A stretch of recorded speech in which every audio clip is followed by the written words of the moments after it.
နိုင်ငံတကာဗီဇာတွေကိုတင်တဲ့အခါမှာဆိုရင်ခီးသွွားအာမခံကအရန်ကိုအရေးကြီးပါတယ်ခီးသွွားအာမခံကိုဘာကြောင့်ဝယ်တင်လဲဆိုတဲ့အချက်၃ချက်ကတော့နံပါတ်1ခီးစဉ်တွင်မှာမမျှော်လင့်ပဲဖြစ်လာတဲ့ပြဿနာတွေကိုခီးသွွားအာမခံကကာကွယ်ပြီးတော့ဖြေရှင်းပေးပါတယ်ဥပမာကိုကခီးထွက်ခဲ့ပြီးတော့ခီးစဉ်ကမမျှော်လင့်မဲနဲ့ဖြတ်သိမ်းတာလေကြောင်းလိုင်း cancel ဖြစ်တာသို့မဟုတ် delay ဖြစ်တာဆိုလို့ရှိရင်ဒီခီးသွွားအာမခံကကိုအတွက်အသုံးဝင်ပါတယ်နောက်တစ်ခုကတော့ကိုယ့်ရဲ့အိတ်တွေကိုယ့်ရဲ့ luggage တွေပျောက်သွားခဲ့တယ်ဆိုလို့ရှိရင်လည်းခီးသွွားအာမခံရှိထားရဲဆိုလည်းခီးသွွားအာမခံကကိုအထောက်အကူပြုပါတယ်ဒီ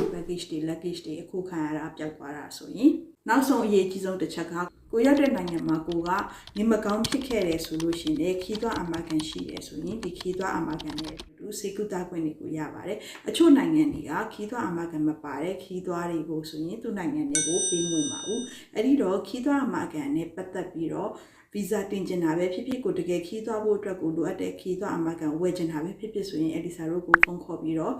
ခီးသွားအမကန်အကြောင်းကိုအသေးစိတ်စုံစမ်းမေးမြန်းဝေလို့ရပါတယ်ရှင်အားလုံးပဲစင်ပြပြနဲ့ခီးတွေအများကြီးသွားနိုင်ကြပါစေရှင်ဒီစာပါ